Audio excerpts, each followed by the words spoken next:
Good morning. I cannot do everything. I'm limited by time, resources, and ability.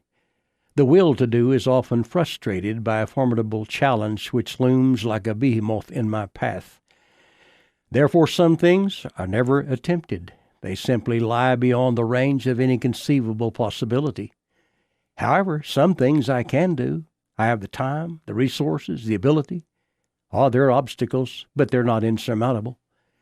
The desire to do is present, and the end product is firmly fixed in the mind. But another detriment, besides impossibility, becomes a factor. Someone else might be able to do it better. And frequently, casting glances at a neighboring workbench can become a greater barrier to attainment than the actual challenge itself. The idea that mine is not as good as his has robbed the church of the output of myriads of one-talent people.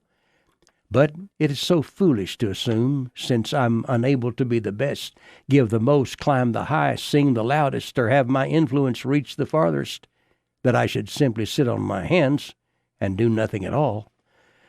Realistically, not every sermon will be a classic. Not every musical score will end with a crescendo.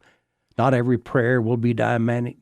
Not every attempt at witnessing will meet with consummate success.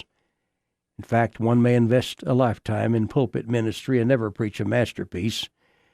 One may tirelessly pursue journalism years on end and never produce a magnum opus.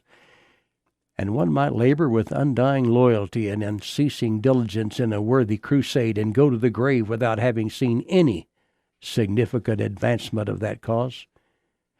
Also, a person may question their motivation, never fully understanding how the inner fire was ignited, never completely comprehending why God called them in the first place. But of one thing there should be no doubt: faithful is he that calls you, who also will do it. And that's what really matters.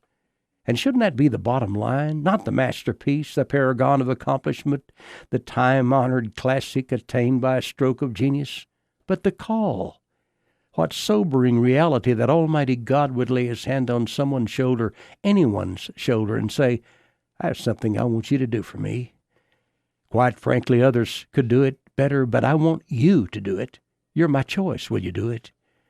And so it's not how we stack up against someone else's performance that is a criteria for measurement, but how focused we become on pleasing him who hired us when we were merely idlers in the marketplace.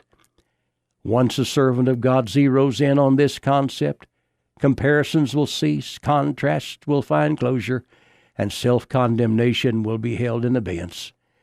I can look at the painting on my neighbor's canvas and appreciate the masterful brushstrokes, but I'll continue my own painting simply because it's what God has asked me to do. I remember hearing a sermon once that raised the specter of following the Apostle Paul at the judgment seat of Christ.